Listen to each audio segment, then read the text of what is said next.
This is Seahawks Today. I am your host, Will Ortner, and even though I am smiling right now, I don't have a lot of good news that I can disseminate to you, unfortunately, for the Seattle Seahawks and Seahawks fans in general. Kenneth Walker continues to be the number one talked about running back at the NFL Combine and in NFL free agency right now because every single team seems to want our running back. Multiple NFL insiders have linked the former Seahawks or potentially former Seahawks running back to a multitude of different teams. One of them linked him to a new team. And one of the biggest insiders in the sport really believes that Kenneth Walker is not going to end up back in Seattle. We're going to dive into all that in just a moment, but that's why you join the Noti gang. We are just, 10 or so days away, maybe a little bit more, from NFL free agency. We're going to have news videos, rumors videos. We're going to have you covered on everything in the National Football League. You do not want to miss out on that. So make sure that not only are you subscribed to the channel, but you have your notifications on. We are trying to get to 12,000 people that have joined the Noti gang. The Noti gang will not allow you to miss any news or any videos on the Seattle Seahawks because you'll get an alert when we post a video. So join the Noti gang. Hit that bell today. We got some interesting intel this morning from ESPN's Adam Schefter. He joined Pardon My Take, and he already started linking Kenneth Walker to a different team. He seemed to kind of have some inside intel, or at least a strong belief that the Houston Texans were going to go after the Seahawks running back in free agency. Here's what Schefter had to say on that podcast. My guess is in the end he's going to be a free agent. And if he's a free agent, where does Kenneth Walker go? Houston makes a lot of sense, doesn't it? Houston needs to help C.J. Stroud. What's the best way to help C.J. Stroud? Get one of those front-line running backs. Yeah, I get exactly what he's saying. I get exactly what Schefter is kind of pointing towards and painting a picture of. Everyone knows that the Houston Texans are interested in grabbing a running back in free agency. Woody Marks and Nick Chubb, they just weren't getting the job done, and who knows what's going on with Joe Mixon. And they need to build a strong running game around their quarterback, C.J. Stroud, because it does feel like he has slightly regressed year after year after year since he joined the Texans. When we look at his season this year, barely over 3,000 yards. Now, to be fair, he was banged up. He was beat up.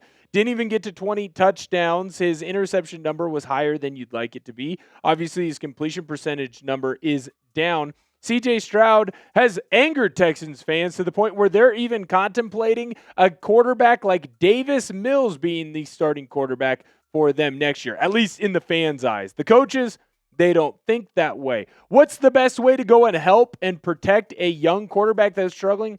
Well, it's by building a run game. And when you have a head coach like DeMeco Ryans, first of all, he's a very smart head coach. So you know that he is going to do what it takes to get a victory. But more importantly, you know that with a defensive head coach, he's going to want to use more of the ground game in his system. Why? Because, well, the Seahawks do it with Mike McDonald being the head coach. I can't think of a time where I've seen a defensive-minded head coach be a very aggressive offensive play style or have a very aggressive offensive play style. When we take a closer look at the running backs for the Houston Texans this past season, Woody Marks out of USC and Nick Chubb kind of holding on to his career. Not great for either one of them. Obviously, Marks became more of the feature back. His yards per average, not very high. Neither one got to 1,000 yards. When you look at the touchdown numbers, not nearly good enough. Now, some of this does have to do with the Houston Texans offensive line and it not being great either.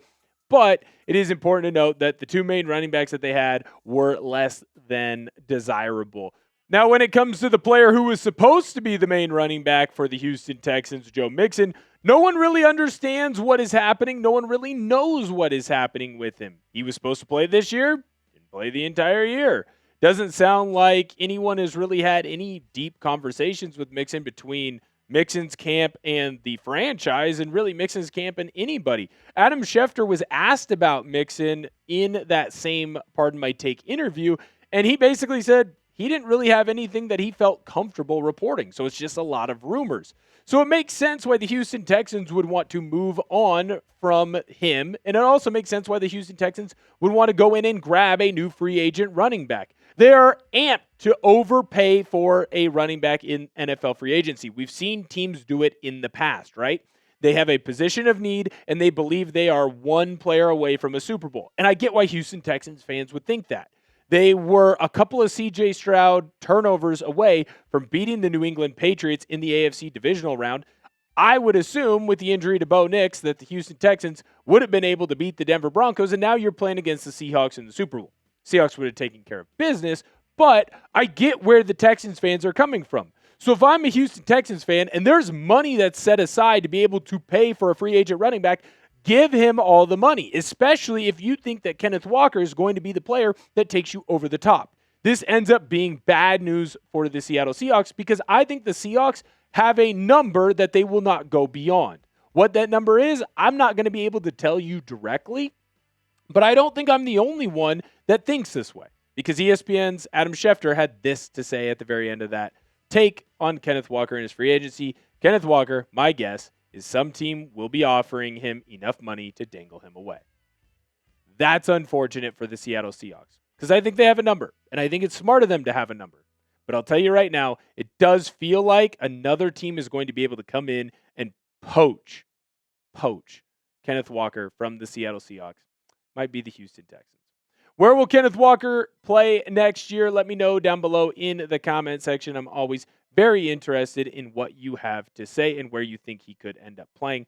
I'll tell you right now, I don't feel good about where he's going to be. I think at the beginning of Combine Week, when John Schneider came out and he had his piece to say basically, hey, we love Kenneth Walker and we want him back. I was pretty fired up. He's coming back. No one's going to take him away from us. And then after the Brees Hall news and him becoming the belle of the ball, and then, of course, with some of the latest rumors around Kenneth Walker, it definitely feels like there's going to be a bidding war for him. And I don't think the Seahawks are going to be able to, nor do they want to spend that type of money on Walker just because of positional value. We're going to talk about a couple other experts that had some things to say on Kenneth Walker. But before we do, I want to tell you about something that I think is pretty darn cool. That's our St. Patrick's Day merch here at Chat Sports. You're going to want to make sure that you get yours really, really quickly because March is right around the corner. Join the Seattle drinking team. We've got the green t-shirt there as well as the navy. The thing is freaking sweet. Same material that I'm wearing right now on my Mob Mentality shirt, so I know it's super freaking comfy. Affordable, $29.99, super affordable. You're going to want to make sure that you look fresh for St. Patrick's Day. That link's going to be in the comment section and description of today's video. Click that, and it'll take you where you need to go. And if you want to be a real one, you want to have a t-shirt repping your favorite show on YouTube, only $24.99. Go grab yourself a Seahawks Today tee. We've got the black as well as the navy, super fresh, super fly. And as always, if you go grab one of those, we'll make sure to give you a shout out in a future show. That link is also going to be in the comment section and description of today's video. Kenneth Walker is not only just linked to the Houston Texans. There are some links with him around the National Football League. And another NFL insider has Kenneth Walker potentially being picked up by a dark horse candidate, a team that I hadn't even thought of being interested in a running back in free agency, let alone being interested in Kenneth Walker. And I can't believe I'm going to say this. It's the Kansas City Chiefs. Albert Breer of SI has the Kansas City Chiefs as a potential dark horse to sign Kenneth Walker.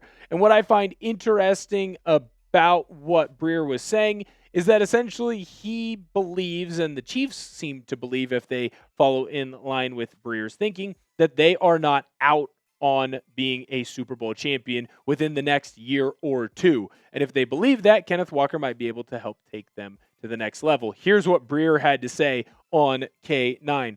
Now, Andy Reid's history would tell you that Kansas City might be hesitant to do it, a.k.a. paying a big deal for Walker in free agency, but the Chiefs engaged the Jets before the trade deadline on a potential deal for Brees Hall.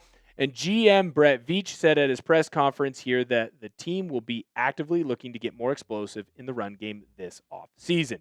When you look at the free agent running backs right now in the National Football League, it makes sense why Kenneth Walker would be the target, especially since Isaiah Pacheco, who had been the starting running back in KC for quite some time, is potentially on the move. Now, what would be interesting to see would they value a Kenneth Walker more so than an Isaiah Pacheco, someone who has had success in that system and in that offensive scheme.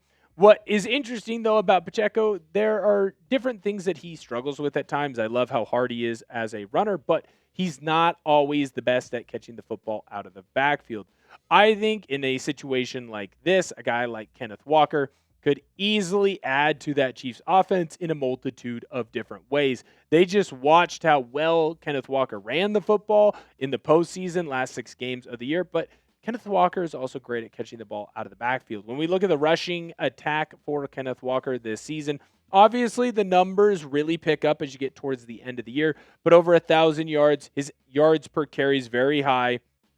A very good running back there, I would say. When you look at his receiving ability out of the backfield as well, he does a fantastic job in the screen game, as well as what he's able to do if they just get him out in a route. Doesn't drop the football much, gets a high yards per carry. That could be something perfect for adding into this Kansas City crew and adding into this Kansas City offense. Now, the problem is that when you look at the Chiefs, according to Spot Track, the Chiefs, they're actually already over the cap. So that's going to be something that's interesting to kind of look into and to pay attention to. Are they going to start moving some players around so they get some cap space? Is there some restructuring that's going to go on? They already restructured Patrick Mahomes' deal. Maybe that's going to free up some space for them to be a major player.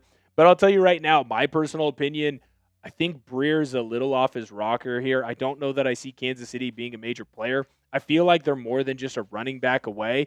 And you also have to remember Patrick Mahomes, he's coming off an ACL tear. Will he be 100% right away? I kind of doubt it. So I'll be interested to see where he ends up with that one.